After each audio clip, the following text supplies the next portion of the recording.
नमस्ते सर। नमस्ते नमस्ते। ओके, शुरू करें? स्टार्ट।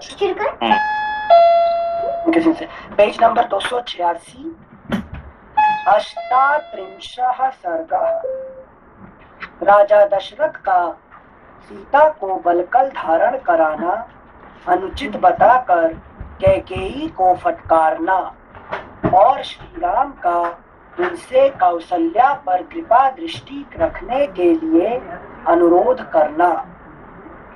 सीता जी सनाथ होकर भी जब अनाथ की भांति चीर वस्त्र धारण करने लगी, तब सब लोग चिल्ला चिल्ला कर कहने लगे, राजा दशरथ, तुम्हें धिक्कार है। वहां होने वाले उस कोलाहल से दुखी हो इक्ष्वाकु वंशी महाराज दशरथ ने अपने जीवन, धर्म और यश की उत्कट इच्छा त्याग दी। फिर वे गर्म सांस खींचकर अपनी भार्या कैकेयी से इस प्रकार बोले, कैकेयी, सीता कुश चीर वल्कल वस्त्र पहनकर वन में जाने के योग्य नहीं है। यह सुकुमारी है, बालिका है और सदा सुखों में ही पली है। मेरे गुरुजी ठीक कहते हैं कि यह सीता वन में जाने योग्य नहीं है। राजाओं में श्रेष्ठ जनक की यह तपस्विनी पुत्री क्या किसी का भी कुछ बिगाड़ती है, जो इस प्रकार जन समुदाय के बीच किसी किम कर्तव्य विमूढ़ भिक्षुकों के समान चीर धारण करके खड़ी है। Next page 287। जनक नंदिनी अपने चीर वस्त्र उतार डाले, यह इस रूप में बन जाए ऐसी कोई प्रतिज्ञा मैंने पहले नहीं की है और न किसी को इस तरह का वचन ही दिया है। अतः राजकुमारी सीता संपूर्ण वस्त्रालंकार से संपन्न हो सब प्रकार के रत्नों के साथ जिस तरह भी वह सुखी रह सके उसी तरह वन को जा सकती है। मैं जीवित रहने योग्य नहीं हूँ। मैंने तेरे वचनों में बंधकर एक तो यूं ही नियम शपथ पूर्वक बड़ी क्रूर प्रतिज्ञा कर डाली है, दूसरे तूने अपनी नादानी के कारण सीता को इस तरह चीर पहनाना प्रारंभ कर दिया, जिस प्रकार बांस का फूल उसी को सुखा डालता है, उसी प्रकार मेरी की हुई प्रतिज्ञा मुझी को भस्म किए डालती है। नीच पापिनी, यदि श्री राम ने तेरा कोई अपराध किया है तो उन्हें तो तू वनवास दे ही चुकी। विदेह नंदिनी सीता ने ऐसा दंड पाने योग्य तेरा कौन सा अपकार कर डाला है, जिसके नेत्र हरिणी के नेत्रों के समान खिले हुए हैं, जिसके नेत्र हरिणी के नेत्रों के समान खिले हुए हैं, जिसका स्वभाव अत्यंत कोमल एवं मधुर है, वह मनस्विनी जनक नंदिनी तेरा कौन सा अपराध कर रही है। पापिनी, तूने श्री राम को वनवास देकर ही पूरा पाप कमा लिया है। अब सीता को भी वन में भेजने और वल्कल पहनाने आदि का अत्यंत दुखद कार्य करके फिर तू इतने पातक किस लिए बटोर रही है। देवी, श्री राम जब अभिषेक के लिए यहाँ आए थे उस समय तूने उनसे जो कुछ कहा था उसे सुनकर मैंने उठने के लिए ही प्रतिज्ञा की थी। उसका उल्लंघन करके जो तू मिथिलेश कुमारी जानकी को भी वल्कल वस्त्र पहने देखना चाहती है, इससे जान पड़ता है तुझे नरक में ही जाने की इच्छा हो रही है। राजा दशरथ सिर नीचा किए बैठे हुए जब इस प्रकार कह रहे थे, उस समय वन की ओर जाते हुए श्री राम ने पिता से इस प्रकार कहा, धर्मात्मन, ये मेरी यशस्विनी माता कौशल्या अब वृद्ध हो चली है। इनका स्वभाव बहुत ही उच्च और उदार है। देव, यह कभी आपकी निंदा नहीं करती है। इन्होंने पहले कभी ऐसा भारी संकट नहीं देखा होगा। वरदायक नरेश, ये मेरे ना रहने से शोक के समुद्र में डूब जाएंगी। सेंसे यहाँ एक प्रश्न है, ये सारे इन लोग मतलब कि दशरथ को वो तो सब कुछ किए ना उन्होंने, फिर अभी उसको कोस के क्या मिलेगा? मतलब अभी ये चैप्टर का फिलोसफिकल मीनिंग क्या है? क्यों कोस रहे हैं वो कैकेयी को अभी? नहीं, अभी जो कुछ हुआ है इसके बारे में सबका उसका ऊपर विवेचन करने के लिए अभी टाइम आ गया, ठीक है ना। जो कुछ हुआ है उसमें से अच्छा हुआ कि बुरा हुआ है कि जो भी हुआ है उसके ऊपर अभी सब लोग अपना अपना मंतव्य प्रकाश कर रहे हैं, ठीक है ना। जैसे पहले वशिष्ठ गुरुदेव ने बताए, फिर अभी दशरथ बताए, फिर अपना उसके पहले सुमंत्र ने बताए, ठीक है ना। सभी लोगों ने अपना अपना मंतव्य प्रकाश कर रहे हैं। दशरथ और वशिष्ठ जी और सुमंत्र और लक्ष्मण, इन लोगों का थोड़ा समझ में आया कि they looked at the things as a third person. But अभी आपने देखेंगे तो Dasharath, because he was the first person and he did all these things, like he was the main cause, he is the starting point. फिर भी अगर वो starting point होके अभी तो सब कुछ वही किया, अगर वो ना कर देते तो ये होता नहीं है। बट फिर वो क्यों बोल रहे हैं? मतलब कि अहंकार का खेल है ना, ये सच्ची में कुछ वो उनको रियलाइज हो गया है? मैं समझ नहीं पा रही हूँ ये पार्ट। नहीं, तो गलती तो जरूर किए हैं, मगर गलती के साथ साथ भी लेकिन मनुष्य को भी टाइम आने पर उनका फिर उसका ऊपर लेकिन रियलाइजेशन करना होता है, टाइम मिलता है, उसका अवसर मिलता है, ठीक है ना। ठीक है, थैंक यू सर। पापिनी, तूने श्री राम को वनवास देकर ही पूरा पाप कमा लिया है। अब सीता को भी वन में भेजने और वलकल पहनाने आदि का अत्यंत दुखद कार्य करके फिर तू इतने पातक किस लिए बटोर रही है? देवी, श्री राम जब अभिषेक के लिए यहाँ आए थे, उस समय तूने उनसे जो कुछ कहा था उसे सुनकर मैंने उठने के लिए ही प्रतिज्ञा की थी। उसका उल्लंघन करके जो तू मिथिलेश कुमारी जानकी को भी वलकल वस्त्र पहने देखना चाहती है, इससे जान पड़ता है तुझे नरक में ही जाने की इच्छा हो रही है। राजा दशरथ सिर नीचा किए बैठे हुए जब इस प्रकार कह रहे थे, उस समय वन की ओर जाते हुए श्री राम ने पिता से इस प्रकार कहा, धर्मात्मन, ये मेरी यशस्विनी माता कौशल्या अब वृद्ध हो चली हैं। इनका स्वभाव बहुत ही उच्च और उदार है। देव, यह कभी आपकी निंदा नहीं करती है। यह कभी आपकी निंदा नहीं करती हैं। इन्होंने पहले कभी ऐसा भारी संकट नहीं देखा होगा। वरदायक नरेश, ये मेरे न रहने से शोक के समुद्र में डूब जाएंगी। अतः आप सदा इनका अधिक सम्मान करते रहें। आप पूज्यतम पति से सम्मानित हो। आप पूज्यतम पति से सम्मानित हो, जिस प्रकार यह पुत्र शोक का अनुभव कर सके। आप पूज्यतम पति से सम्मानित हो, जिस प्रकार यह पुत्र शोक का अनुभव ना कर सके, और मेरा चिंतन करती हुई भी आपके आश्रय में ही ये मेरी तपस्विनी माता जीवन धारण करें, ऐसा प्रयत्न आपको करना चाहिए।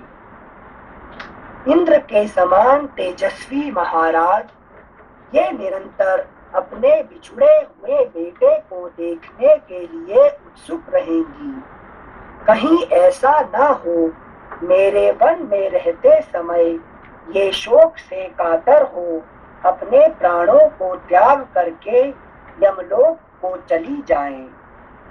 अतः आप मेरी माता को सदा ऐसी ही परिस्थिति में रखें जिससे उक्त आशंका के लिए अवकाश न रह जाए। राम जी जो है अपना माता के लिए चिंतित होके पिता को कह रहे कि उनको देखिए कि उनका कुछ ना हो, है कि नहीं, वो अपना प्राण त्याग ना करे। ठीक है, अच्छा। इस प्रकार श्री वाल्मीकि निर्मित आर्ष रामायण आदि काव्य के अयोध्या कांड में 48वां सर्ग पूरा हुआ। नेक्स्ट 288। एकोनचत्वारिंशः सर्गः।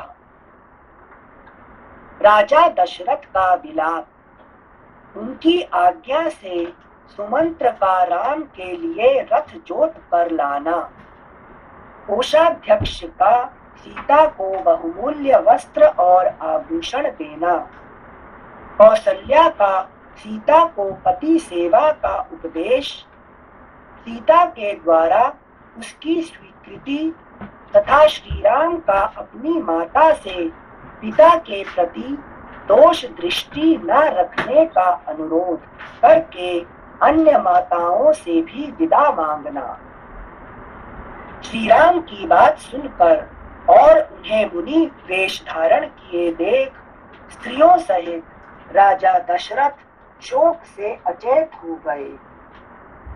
दुख से संतप्त होने के कारण वे श्री राम की ओर हर आंख देख भी ना सके और देखकर भी मन में दुख होने के कारण उन्हें कुछ उत्तर न दे सके।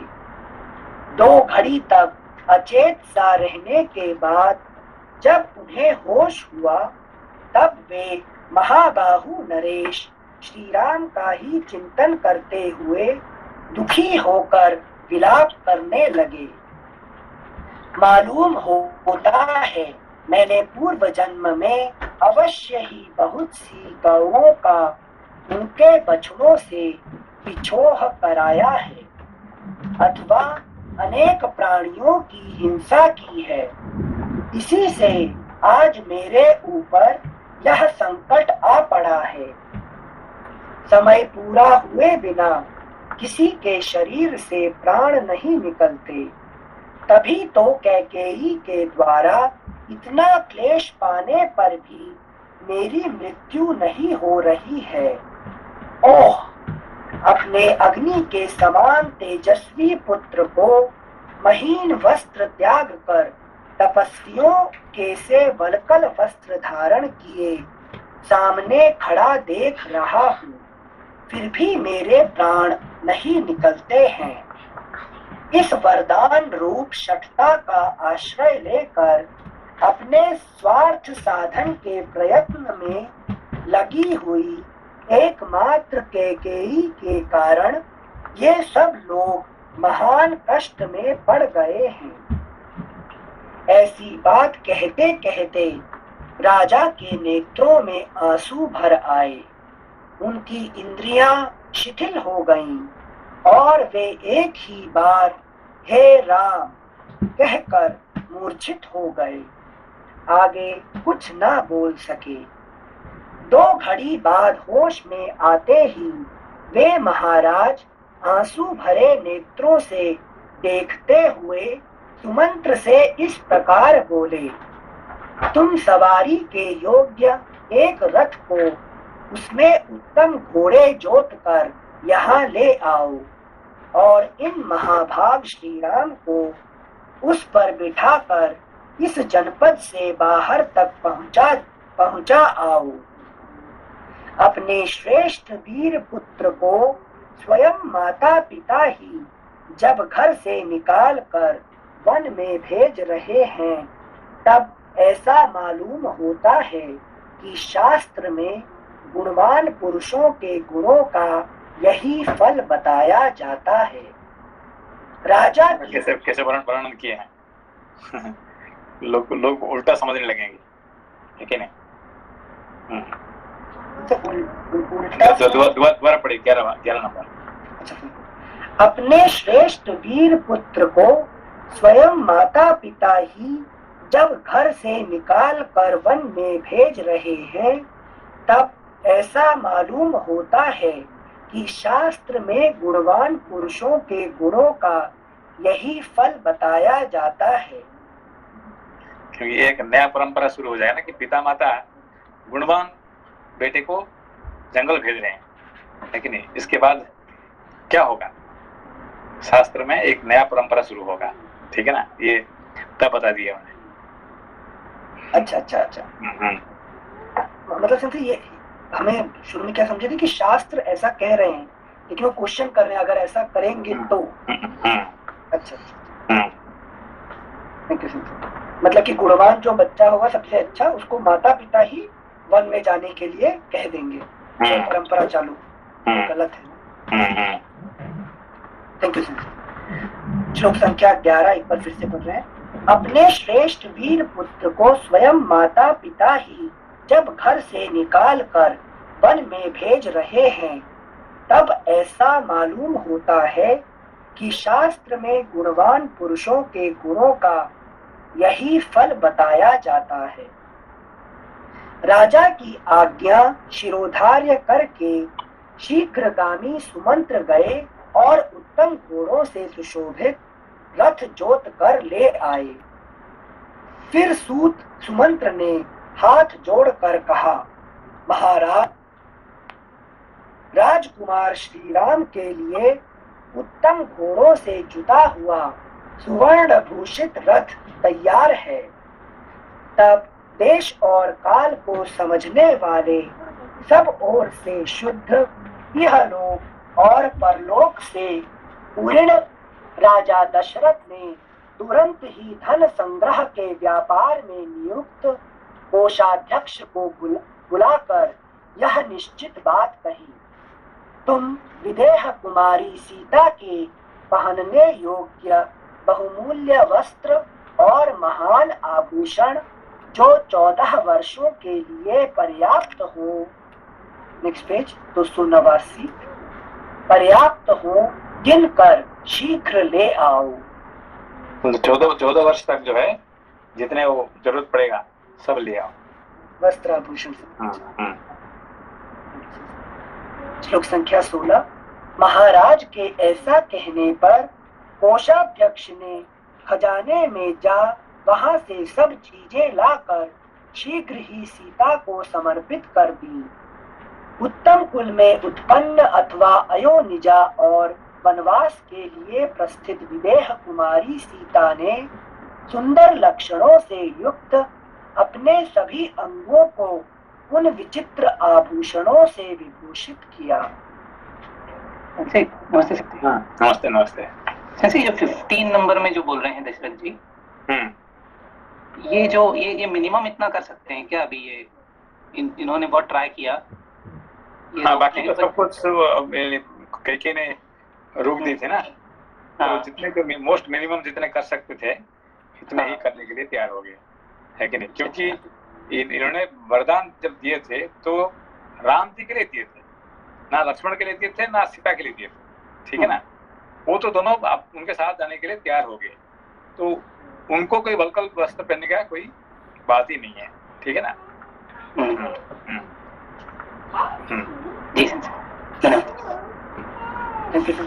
श्लोक संख्या 17। उत्तम कुल में उत्पन्न अथवा अयोनिजा और वनवास के लिए प्रस्थित विदेह कुमारी सीता ने सुंदर लक्षणों से युक्त अपने सभी अंगों को उन विचित्र आभूषणों से विभूषित किया।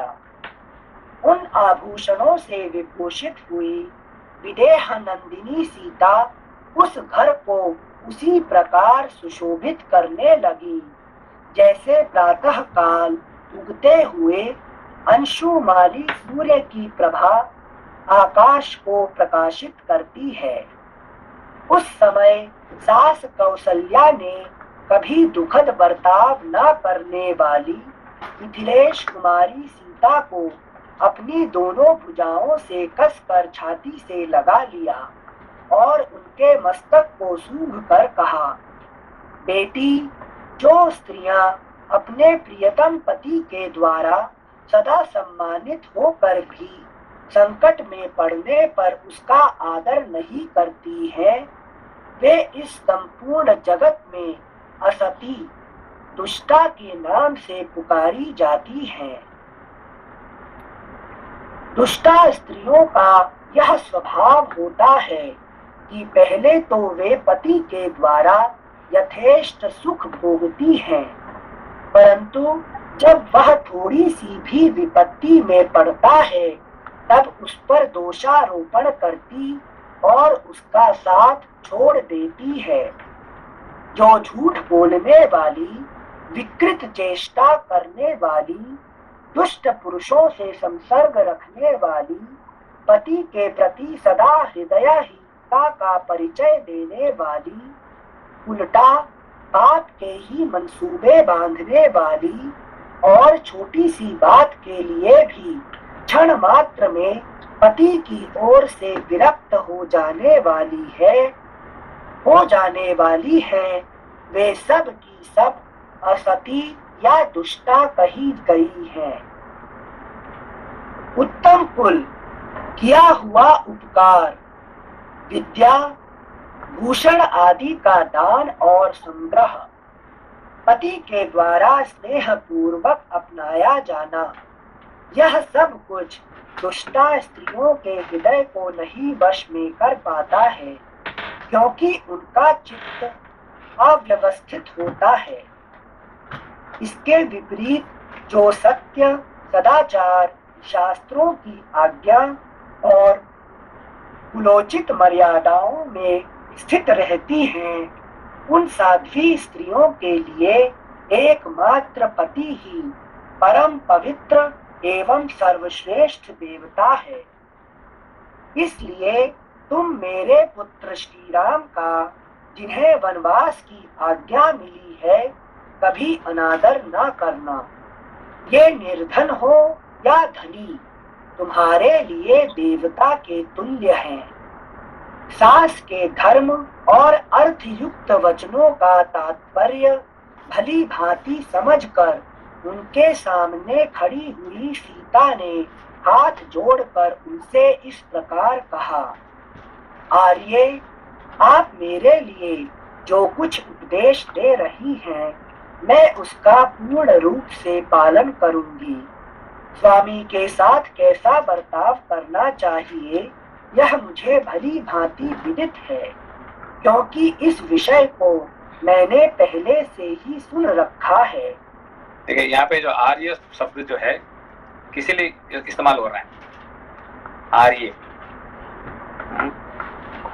धर्मपरायण स्त्री। और आर्य मतलब हमारे वेद शास्त्र में आर्य मतलब क्या है, जो कल्चर्ड एजुकेटेड है कि नहीं, जो कल्चर्ड एजुकेटेड लोगों को आर्य और इसको स्त्री को आर्या कहते हैं, ठीक है ना। अपने बोले थे जैसे सिविलाइज्ड बोले थे। हाँ, सिविलाइज्ड कल्चर्ड, ठीक है ना। तो एजुकेटेड इसको कहते हैं आर्य। मगर ये जो वेस्टर्न लोगों ने क्या कर दिया, हमारे हिंदू में आर्य और द्रविड़ इसको बना के, है कि नहीं, इसको उल्टा कर दिया, है कि नहीं। ये आर्य सब आए बाहर से, ये है कि ये सब आर्य द्रविड़ बना के इसको उल्टा बना दिया। एक्चुअली हमारे शास्त्र में कभी आर्य इसको कहते हैं जो सिविलाइज्ड, कल्चर्ड, एजुकेटेड, इसको आर्य कहते हैं, ठीक है ना। संजय, आपने जो पूजा के टाइम संकल्प मंत्र में एक पढ़ते हैं कि आर्यावर्त अंतर्गत, तो जो आर्यावर्त उसका मीनिंग क्या है? वही आर्य मतलब कि सारे आर्य है क्या? इसमें समझ नहीं पाया वो। हाँ, मतलब यहाँ पे बात है कि जो वेद पढ़े हुए हैं, है कि नहीं, जो जहाँ पे वेद का जहाँ पे सम्मान होता है उसका आर्यावर्त कहा जाता है। ठीक है ना। तो मतलब भारतवर्ष में जो है, भारतखंड में जो है, उन लोगों को सारे वेद पढ़ना चाहिए। नहीं, जहाँ पे वेद पढ़ाई जाता है, लेकिन जहाँ पे वेद का सम्मान होता है, उस एरिया को कहते हैं आर्यावर्त। आर्य मतलब एक जियोग्राफिकल एरिया नहीं है, ठीक है ना। अच्छा। ये हाँ, ये क्या होता है कि जहाँ जहाँ होता है, ये अमेरिका में हो, जापान में हो, कहीं पे भी हो, जहाँ पे लोग है कि नहीं वेद को सम्मान देते हैं, उसको आर्यावर्त कहा जाता है, ठीक है ना। Thank you. ओके, श्लोक संख्या 28। पूजनीय माता जी, आपको मुझे असती स्त्रियों के समान नहीं मानना चाहिए, क्योंकि जैसे प्रभा चंद्रमा से दूर नहीं हो सकती, उसी प्रकार मैं पतिव्रत धर्म से विचलित नहीं हो सकती। जैसे बिना तार की वीणा नहीं बज सकती और बिना पहिए का रथ नहीं चल सकता है, उसी प्रकार नारी 100 बेटों की माता होने पर भी बिना पति के सुखी नहीं हो सकती। पिता, भ्राता और पुत्र ये परिमित सुख प्रदान करते हैं, परंतु पति अपरिमित सुख का दाता है। उसकी सेवा से इहलोक और परलोक दोनों में कल्याण होता है। अतः ऐसी कौन स्त्री है जो अपने पति का सत्कार नहीं करेगी। Next page 290। आर्ये, मैंने श्रेष्ठ स्त्रियों, माता आदि के मुख से नारी के सामान्य और विशेष धर्मों का श्रवण किया है। इस प्रकार पातिव्रत्य का महत्व जानकर भी मैं पति का क्यों अपमान करूंगी। मैं जानती हूँ कि पति ही स्त्री का देवता है। सीता का यह मनोहर वचन सुनकर शुद्ध अंतःकरण वाली देवी कौसल्या के नेत्रों से सहसा दुख और हर्ष के आंसू बहने लगे। क्या कहा गया? शुद्ध अंतःकरण वाली, है कि नहीं? तो उसको हार्ट कहते हैं, उसको चित्त को कहते हैं शुद्ध अंतःकरण वाली, ठीक है। ये कौशल्या का एडजेक्टिव है, शुद्ध अंतःकरण वाली। श्लोक संख्या 33। तब परम धर्मात्मा श्री राम ने माताओं के बीच में अत्यंत सम्मानित होकर खड़ी हुई माता कौसल्या की ओर देख हाथ जोड़कर कहा, माँ, इन्हीं के कारण मेरे पुत्र का वनवास हुआ है। ऐसा समझकर तुम मेरे पिताजी की ओर दुखित होकर ना देखना। वनवास की अवधि भी शीघ्र ही समाप्त हो जाएगी। ये 14 वर्ष तो तुम्हारे सोते सोते निकल जाएंगे। फिर एक दिन देखोगी कि मैं अपने सुहृदों से घिरा हुआ सीता और लक्ष्मण के साथ संपूर्ण रूप से यहाँ आ पहुँचा हूँ। सुहृदों से घिरा हुआ मतलब क्या?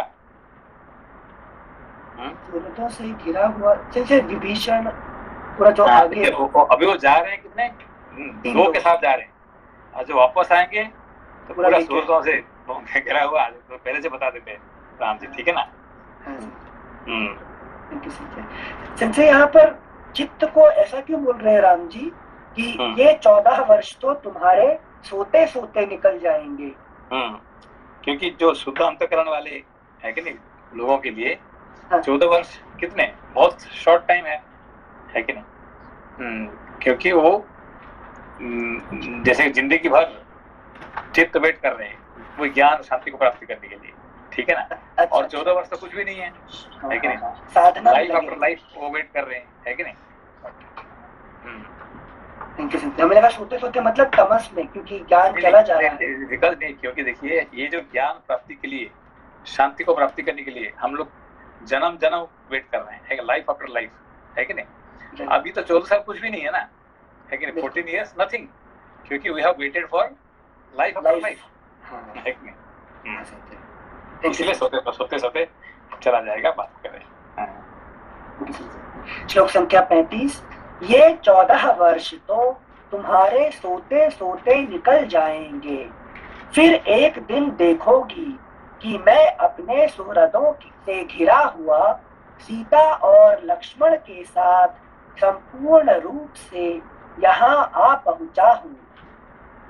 ये इन्होंने वचन दिए थे माता जी को, इसीलिए वो सबको लेके आते हैं, लेकिन हनुमान जी को लेके आते हैं, विभीषण जी को, सुग्रीव जी को, पूरा ग्रुप लेके आते हैं, है कि नहीं? जाते हैं, है कि नहीं, दो के साथ, और जब आते हैं पूरा, है कि नहीं, पलटन लेके आते हैं, ठीक है ना? हाँ, मतलब संपूर्ण रूप, मतलब पूरा राम दरबार ही आ गया उस टाइम। राम पूरा दरबार आते हैं पूरा, है कि नहीं? ये माता जी को वचन लेके देते हैं कि मैं पूरे सुहृदों के साथ आके आपसे मिलूंगा, है कि नहीं? Thank you sir. श्लोक संख्या 36-37। माता से इस प्रकार अपना निश्चित अभिप्राय बताकर दशरथ नंदन श्री राम ने अपनी अन्य 350 माताओं की ओर दृष्टिपात किया और उनको भी कौशल्या की ही भांति शोकाकुल पाया। तब उन्होंने हाथ जोड़कर उन सबसे यह धर्मयुक्त बात कही।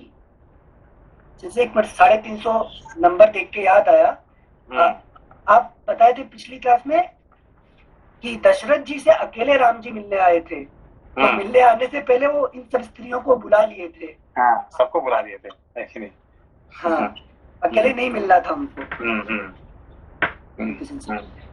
श्लोक संख्या 38। माताओं, सदा एक साथ रहने के कारण मैंने जो कुछ कठोर वचन कह दिए हूँ अथवा अनजान में भी मुझसे जो अपराध बन गए हों, उनके लिए आप मुझे क्षमा कर दें। मैं आप सब माताओं से विदा मांगता हूँ। ये 37 नंबर अनिल सन में समझ नहीं पाया। 350 माताओं का मतलब आपने बुला लिए थे, मतलब ये समझ नहीं पाया सेंसई मैंने, क्या आप दोनों बात किए? जब वो तो आए थे मिलने के लिए कि राम और दशरथ, ये दोनों को मिलन होना चाहिए था, ठीक है ना? मगर दशरथ ने क्या बोले, है कि नहीं, कि राम से मिलने से पहले तुम जाओ और सारे 350, है कि नहीं, मेरा जो पत्नियां है सबको लेके आ जाना, ठीक है ना? सब आने के बाद फिर राम को बुलाओ मेरे पास, ठीक है ना? ओके। जैसे मुझे याद आ रहे हैं बॉम्बे में जब कि कोई किसका मृत्यु होता है, जो बड़ा पैसा वाला लोग, वो क्या करते हैं? इन्विटेशन भेजते हैं सबको, किसको? बड़े इंडस्ट्रियलिस्ट को। मर गया मनीष जी, जानते हैं क्या मनीष जी? किसको बुलाते हैं बॉम्बे में? कोई बड़ा घर का कोई मरता है तो किसको बुलाते हैं? सेंसी ऐसा मतलब जनरली देखा है कि सब लोग मिलने आते हैं एक एक करके। सब लोग नहीं, पहले सबसे बड़ा न्योता दिया जाता है सारे हिजड़े को, बॉम्बे का सारे हिजड़े को बुलाते हैं। ये बड़ा इंटरेस्टिंग बॉम्बे का कहानी है। सॉरी सेंसी, किसको बुलाते हैं सर? हिजड़े अच्छा, हाँ, अच्छा, है कि नहीं? ये सबको बुलाते हैं यहाँ पे, तो क्यों?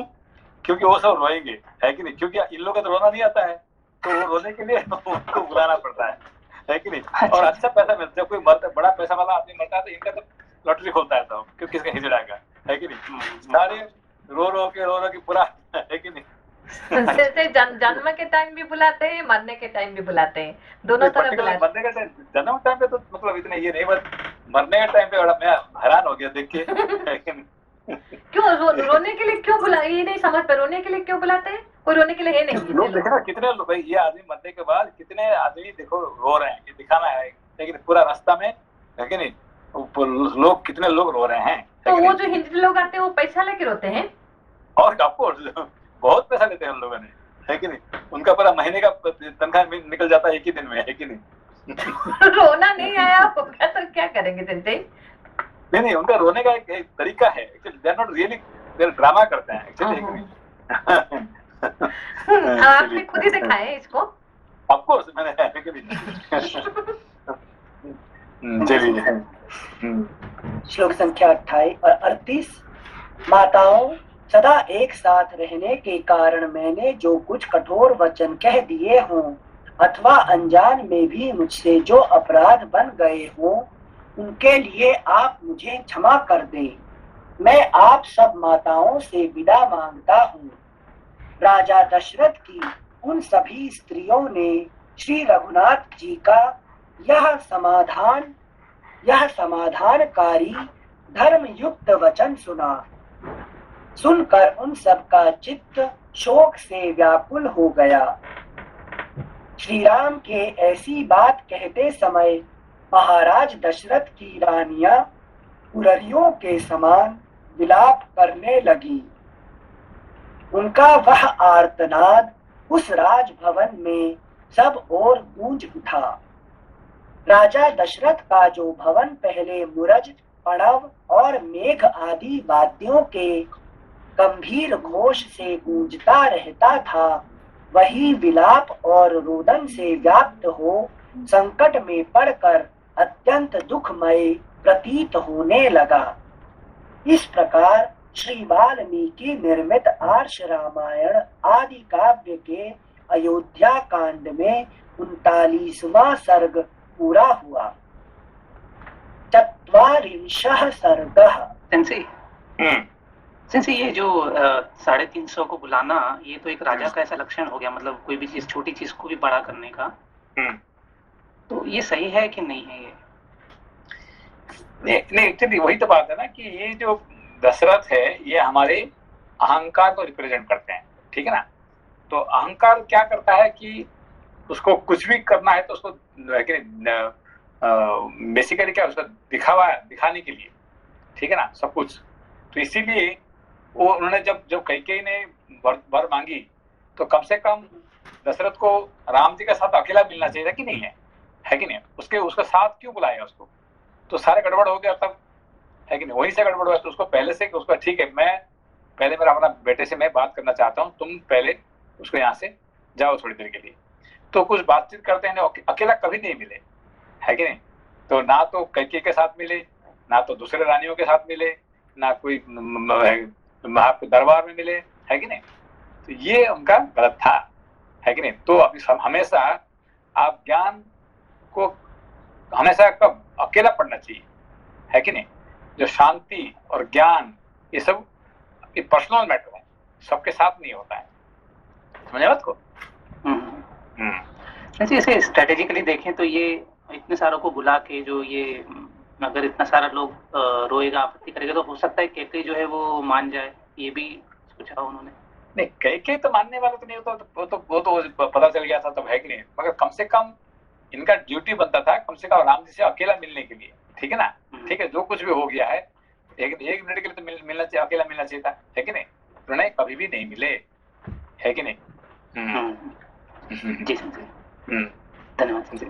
जैसे कि महाभारत में, है कि नहीं, भागवत में अहंकार कौन है? कंस, है कि नहीं। तो कंस कभी कृष्ण से अकेला मिले क्या? जैसे मरने के टाइम मिले, जैसे अकेला नहीं मिले। उन्होंने बहुत बड़ा स्वभाव अभी मिलने के लिए क्या कंस मिलेंगे कृष्ण से, तो क्या पूरा मथुरा वृंदावन सबको बुला के सबके सामने, है कि नहीं, लाखों लोगों के सामने आज मिलन होगा कंस और कृष्ण का, है कि नहीं। अकेला मिला तो अलग कुछ होता था, है कि नहीं। तो ना दशरथ कभी राम से मिले अकेले, ना कंस कभी कृष्ण से मिले अकेले, ठीक है ना। पर इतने सारे राक्षस को भेजे, है कि नहीं। कंस ने क्या किया? एक राक्षस से भेजा। अरे कम से कम तुम जाके कभी मिला? कभी नहीं मिला। ना बुलाया तो कम से कम अपना घर में बुला के मिलते थे। नहीं, मैं सबके सामने लाखों लोगों के सामने मैं मिलना चाहता हूँ, है कि नहीं। तो वहीं पे, है कि नहीं। ठीक है, थैंक यू संजय। मतलब संजय, कंस की वजह से दूसरे राक्षस तर गए, बट कंस नहीं खुद तर पाए। नहीं, आखिरी में खुद मतलब उसका ये हो गया, क्या कहते हैं, उद्धार हो गया। मगर उसका कभी हिम्मत नहीं होता कि अकेला मिलना, ठीक है ना। अच्छा, थैंक यू। इसलिए इसका कहने का मतलब क्या है कि आप कभी अपने से कभी अकेला मिले हैं क्या? मनीष जी। जी संजय। कभी आपने खुद से कभी मिले? सिंस मेडिटेशन करते हैं तभी मिलने का हिम्मत है आपका? खुद डर लगता है सबसे बड़ा। आप डरते किसको? खुद को डरते हैं, है कि नहीं? हम तो कहते हैं कोई माफिया से डरते हैं, कोई भूत से डरते हैं, प्रेत से डरते हैं, ये सब, है कि नहीं? मगर सबसे डर किससे है? खुद को मिलने से, है कि नहीं? हमारा कोई मनुष्य का इतना हिम्मत नहीं होता है कि खुद को कभी अकेले से मिल सकता है कि नहीं? इसीलिए जो ध्यान भी करते हैं हम क्या कर, सब मिलकर ध्यान करेंगे, है कि नहीं? Let us meditate together. Together कैसे होगा? मेडिटेशन तो खुद अकेला होना चाहिए, मगर कभी, है कि नहीं, मनुष्य को अपने आप को मिलने का हिम्मत नहीं होता है। सिंसे लाइट जला के मेडिटेशन करते हैं ताकि लाइट पे कंसंट्रेशन करें, खुद पे नहीं। हाँ, आपने एक बार समझाया था। खुद को दर्शन करना इतने आसानी नहीं है, ठीक है ना?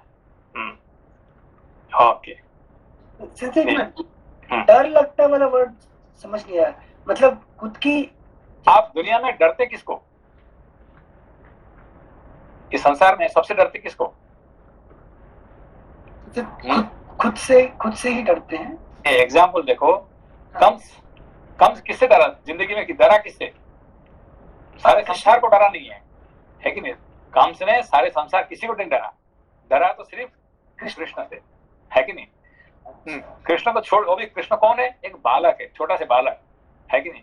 ये महान राक्षस है, इसका अंडर में सारी सेना ये है, और कृष्ण के पास कुछ भी नहीं है, एक छोटा बालक है, और उसको डरने का उसका मतलब, है कि नहीं? मैं अपने को, है कि नहीं, मैं डरता किसको? अपने आप को, है कि नहीं? Thank you Sanjay. चत्वारिंशः सर्गः।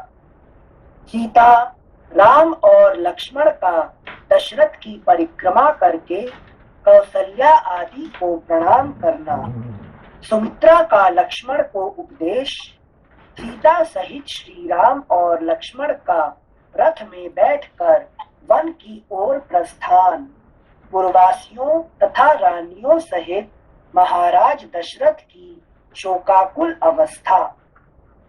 देखिए यहाँ पे सुमित्रा के, यहाँ पे एक तो देखा कैकेयी का व्यवहार आपने देख लिया, ठीक है ना? फिर अपने कौशल्या का व्यवहार देख लिया आपने, ठीक है ना?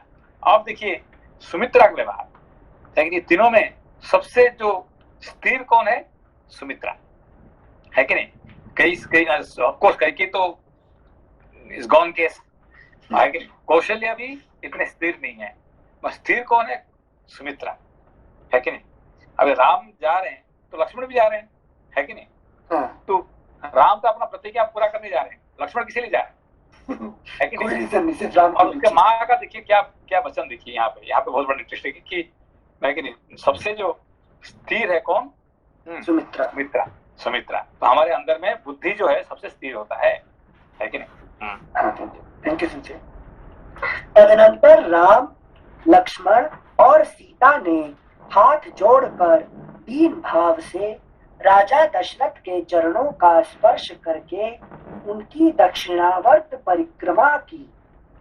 उनसे विदा लेकर सीता सहित धर्मज्ञ रघुनाथ जी ने दक्षिणावर्त परिक्रमा समझ में आया?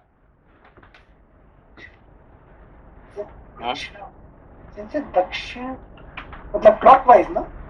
क्लॉकवाइज। आपका तो दाहिने हाथ है ना, दाहिने हाथ अब जिसका परिक्रमा करेंगे उनके तरफ से होना चाहिए, इसको दक्षिणावर्त, ठीक है ना? परिक्रमा हमेशा दक्षिणावर्त होना चाहिए। तदनंतर राम, लक्ष्मण और सीता ने हाथ जोड़कर दीन भाव से राजा दशरथ के चरणों का स्पर्श करके उनकी दक्षिणावर्त परिक्रमा की। उनसे विदा लेकर सीता सहित धर्मज्ञ रघुनाथ जी ने माता का कष्ट देखकर शोक से व्याकुल हो उनके चरणों में प्रणाम किया। Next page 291। श्री राम के बाद लक्ष्मण ने भी पहले माता कौशल्या को प्रणाम किया, फिर अपनी माता सुमित्रा के भी दोनों पैर पकड़े। अपने पुत्र महाबाहु लक्ष्मण को प्रणाम करते देख उनका हित चाहने वाली माता सुमित्रा ने बेटे का मस्तक सूंघ कर कहा, वत्स, तुम अपने सुहृद श्री राम के परम अनुरागी हो, इसलिए मैं तुम्हें वनवास के लिए विदा करती हूँ। अपने बड़े भाई के वन में इधर उधर जाते समय तुम उनकी सेवा में कभी प्रमाद ना करना। देखो माँ का कितने है कि नहीं, कैसे माँ से तो रोक नहीं रही तो और बोल रही कि तुम्हें विदा करती हूँ, डायरेक्ट विदा सीधा है कि नहीं। लक्ष्मण की माँ यही होता है, नहीं यही होता है सुमित्रा का बल, है कि नहीं, सबसे पावरफुल है कि नहीं। मतलब हमें लगा था पहला सेंटेंस बोलेगी कि तुम क्यों जा रहे हो, है कि नहीं, मैं विदा कर रहा हूँ, मैं तुमको आदेश दे रहा, तुम जाओ, है कि नहीं। Thank you. श्लोक संख्या 6। ये संकट में हो या समृद्धि में, ये ही तुम्हारी परम गति है। निष्पाप लक्ष्मण, संसार में सत्पुरुषों का यही धर्म है कि सर्वदा अपने बड़े भाई की आज्ञा के अधीन रहें।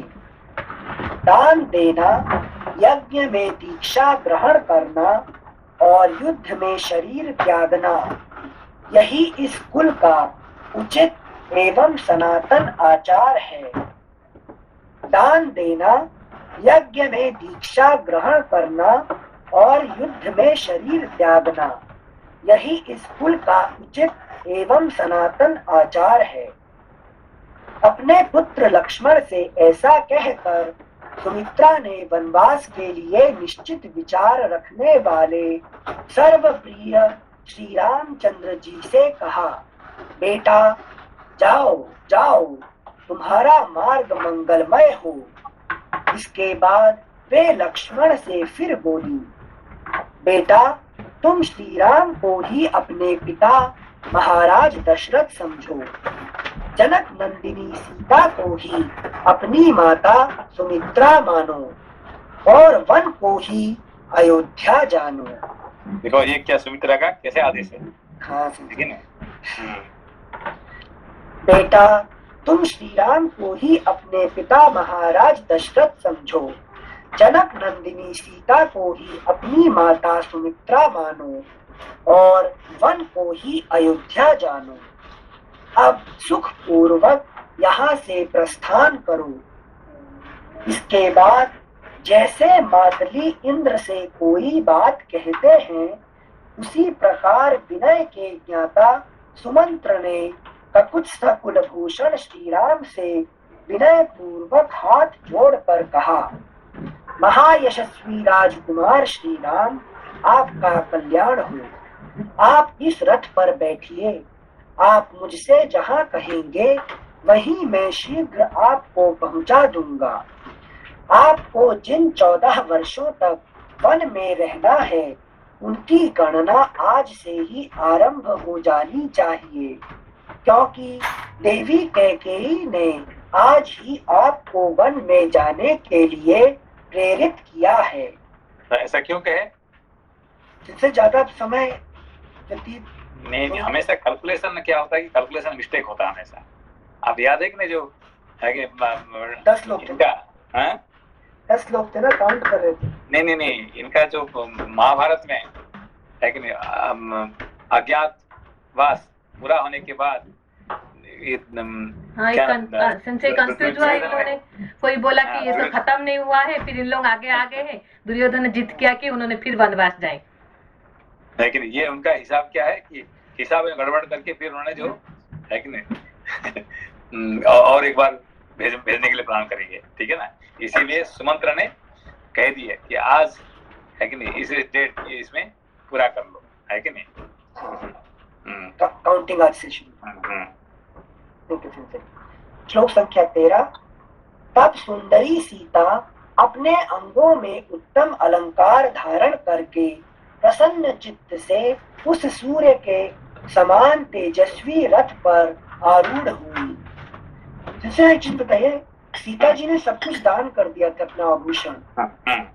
फिर से उनको दशरथ जी ने जबरदस्ती मतलब ऑफर किया, तो वो इस टाइम पे रिजेक्ट नहीं कर सकते ना जाते हुए, क्योंकि बड़े लोगों का बात है कि अवमान हो जाएगा ना कि वो जबरदस्ती कह के जाओ, तो उनके बात को उन्होंने मना नहीं कर सकता ना। अच्छा, व्यवहारिक रूप में हुआ फिर ये। Thank you Singh. श्लोक संख्या 14। पति के साथ जाने वाली सीता के लिए उनके श्वशुर ने वनवास की वर्ष संख्या गिनकर उसके अनुसार ही वस्त्र और आभूषण दिए थे। इसी प्रकार महाराज ने दोनों भाई श्री राम और लक्ष्मण के लिए जो बहुत से अस्त्र शस्त्र और कवच प्रदान किए थे, उन्हें रथ के पिछले भाग में रखकर उन्होंने चमड़े से मढ़ी हुई पिटारी और खंती या कुदारी भी उसी पर रख दी। इसके बाद दोनों भाई श्री राम और लक्ष्मण उस अग्नि के समान दीप्तिमान सर्वभूषित रथ पर शीघ्र ही आरूढ़ हो गए, जिनमें सीता की संख्या तीसरी थी। उन श्री राम आदि को रथ पर आरूढ़ हुआ देख सारथी सुमंत्र ने रथ को आगे बढ़ाया। उसमें जुटे हुए वायु के समान वेगशाली उत्तम घोड़ों को हाँका। जब श्री रामचंद्र जी सुदीर्घ काल के लिए महान वन की ओर जाने लगे, उस समय समस्त पुरवासियों, सैनिकों तथा दर्शक रूप में आए हुए बाहरी लोगों को भी मूर्छा आ गई। Next page 292। उस समय सारी अयोध्या में इसमें जो ये महाभारत वाला 13+1 वाला कैलकुलेशन है और ये 14, तो इसमें वो पांडवों वाला ज्यादा टफ था ना, जो 1 वर्ष जो निकालना रहता है। हाँ, वो अज्ञातवास जो है 1 साल छुप के रहना पड़ेगा हमको। हाँ, ये अब एक बात ये की बात है ना कि भाई वहाँ पे 14 और यहाँ पे 14 और वहाँ पे 13, और 13 में क्या कंडीशन क्या है कि एक बार पकड़ा जाएगा तो फिर 12 साल फिर वो 13 कंटिन्यू करिए। ये प्लान था दुर्योधन की कि एक बार पकड़ा जाएगा तो फिर दोबारा फिर उनको भेज दिया जाएगा फिर, है कि नहीं? मतलब कई थोड़े सॉफ्ट है यहाँ पे, एटलीस्ट उसने वो कंडीशन नहीं लगाया था। नहीं, सॉफ्ट नहीं है इनका जो इन्होंने 14 साल क्यों कहे थे? ये सेंसे आपने बताया था कि मनुष्य जो है भूल जाता है, मतलब प्रजा भूल जाएगी और फिर वो भरत को ही अपना राजा समझते। हाँ, क्योंकि 14 साल के बाद अंदर में क्या होगा कि 2 बार उनका जो क्या कहते हैं ये बदल जाएगा, अपना बॉडी का जो सेल बदल जाएगा और ब्रेन का सेल भी 12 साल में एक बार बदल जाता, ठीक है ना। तो उसका मतलब मेमोरी फेल हो जाए, मेमोरी काम नहीं करेगा, ठीक है ना। तो फिर वहां पे परमानेंट हो जाएगा राजा, है कि नहीं। अच्छा। मगर यहाँ पे देखिए कल हमने पढ़े थे क्या है कि ये गुरु वशिष्ठ ने क्या कहे कि जिस राज्य में अनिल जी याद है क्या बोले, जिस राज्य में राम राजा नहीं है वो राज्य राजा है, वो राज्य नहीं है कि नहीं। तो ये कहना किसका? वशिष्ठ जी का। और ये बात को कौन पालन करते हैं? भरत जी पालन करते हैं, है कि नहीं। क्योंकि गुरुदेव कह दिए कि भाई ये देखो ये राज्य के राजा कौन है? स्वयं राम है कि नहीं।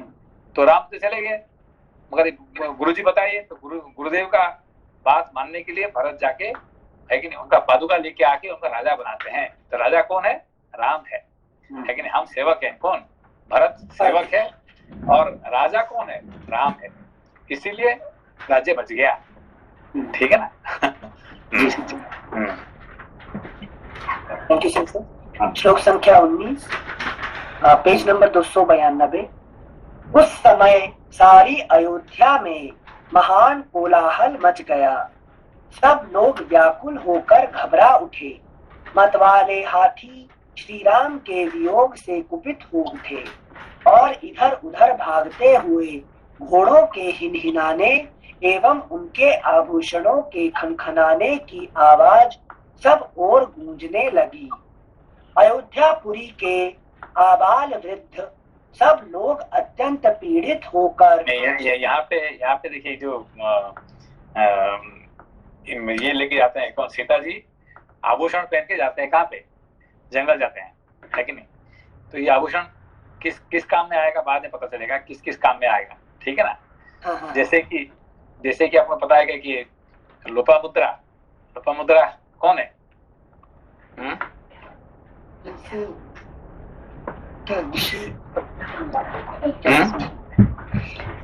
सिंसे अगस्त्य जी की पत्नी। हाँ, अगस्त्य जी की पत्नी है।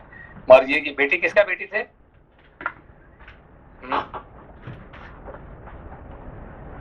विदर्भ राजा का बेटी थे, ठीक है ना। तो हाँ, विदर्भ राजा की नहीं। तो अगस्त्य जी ने उनको है कि नहीं, उनको अपना पूर्वज ने कहे कि तुमको सन्यासी बन के जाना नहीं है, तुमको हमको एक बेटा पुत्र चाहिए। इसीलिए वो जाते हैं विदर्भ राजा के पास, मुझे बेटी दीजिए, ठीक है ना। तो लोपामुद्रा कहते ठीक है, मैं तुम्हारी शादी करने को तैयार हूँ। किसको? अगस्त्य जी को, ठीक है ना। तो वो फिर वो तो थी प्रिंसेस थी, है कि नहीं, सारे ड्रेस प्रिंसेस जैसे। तो ये क्या कहते हैं, अगस्त्य मुनि क्या कहते हैं, ये कहते हैं कि तुम यहाँ आने से पहले सारे जो तुम्हारे जो अलंकार ये सब छोड़ के आओ, क्योंकि तो जंगल में जाना है कि नहीं। अच्छा, ये सब वहाँ पे प्रिंसेस बन के नहीं जाना है, वहाँ पे तपस्वी बन के जाना है कि नहीं। सब वहाँ पे छोड़ के वहां जाती है कि नहीं। मगर यहाँ सीता के लिए क्या जरूरी है, ये बड़ा आगे काम आएगा, ठीक है ना। अच्छा। हाँ। मतलब लोपामुद्रा जी के अंदर हृदय में था कि मैं आभूषण लेकर जाऊं, पर अगस्त्य जी ने रोक दिया। हाँ, तो उन्होंने सब छोड़ के कुछ भी लेके नहीं, है कि नहीं, तुम बलकल पहन के जाना पड़ेगा, है कि नहीं। समझ गए कॉन्टेक्स्ट अब। ये दोनों का सेंटेंस पढ़ ना। हाँ। फिर उसके बाद में उनका थोड़ा इच्छा रह जाता है, लोपामुद्रा का थोड़ा इच्छा रह जाता कि मुझे मैं एक तपस्वी शादी करके मेरा तो सब, है कि नहीं, मेरा इच्छा पूरा नहीं हुआ है। हाँ। फिर अगस्त्य मुनि जाते हैं एक राजा के पास, कहते हैं कि हमें कुछ धन चाहिए। तो राजा कहता है जितने धन चाहिए ले लो, है कि नहीं। तो वहां देखते हैं, हिसाब करते हैं कि यार मेरे एक तपस्वी हो गया, कितने धन चाहिए, है कि नहीं। तो ये बड़ा इंटरेस्टिंग कहानी शुरू होता है वहां से, ठीक है ना। श्लोक संख्या 20। अयोध्यापुरी के आबाल जी के बारे में सुनने को मिला है।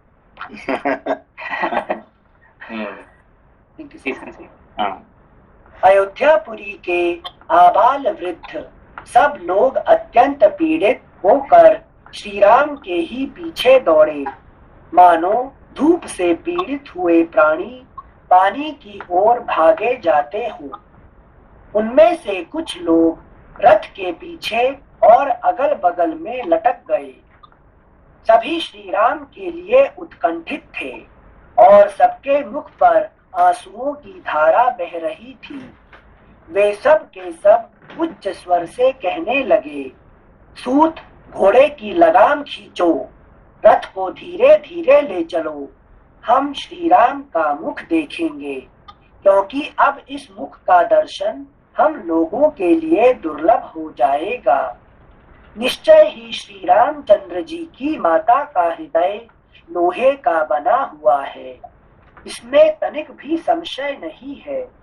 तभी तो देव कुमार के समान तेजस्वी पुत्र के वन की ओर जाते समय हट नहीं जाता है। विदेह नंदिनी सीता कृतार्थ हो गई, क्योंकि वे पतिव्रत धर्म में तत्पर रहकर छाया की भांति पति के पीछे पीछे चली जा रही हैं।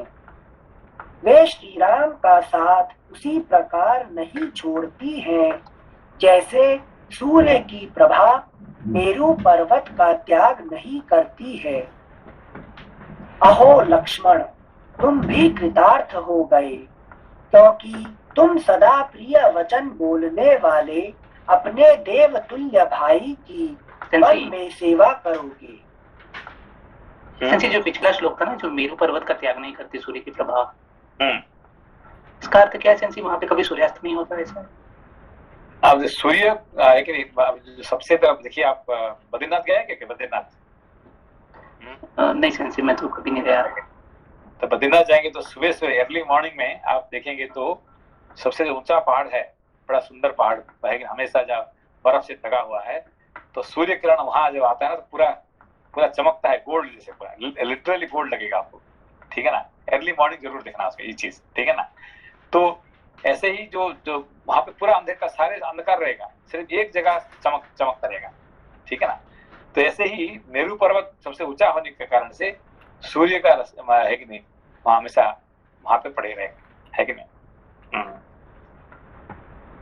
जैसे रात होगी तब भी वहां पे रोशनी होगी, कि सूर्य हमेशा रहता है ना कहीं।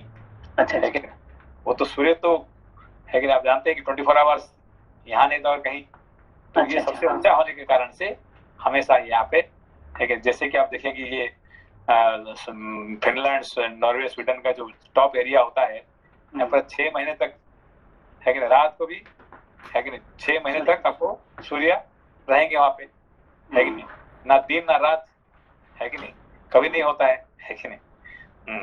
जी सर, थैंक यू सर। श्लोक संख्या 25।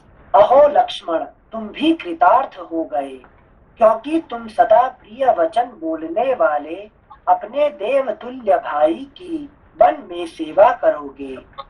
तुम्हारी यह बुद्धि विशाल है, तुम्हारा यह महान अभ्युदय है, और तुम्हारे लिए यह स्वर्ग का मार्ग मिल गया है, क्योंकि तुम श्री राम का अनुसरण कर रहे हो। ऐसी बातें कहते हुए वे पूर्वासी मनुष्य उमड़े हुए आंसुओं का वेग न सह सके। वे लोग सबके प्रेम पात्र इक्ष्वाकु कुल नंदन श्री रामचंद्र जी के पीछे पीछे चले जा रहे थे। उसी समय ये इम्पोर्टेंट है, तो कल पढ़ेंगे, अभी चलो बंद करते हैं, ठीक है। नमस्ते सर। नमस्ते। नमस्ते सर।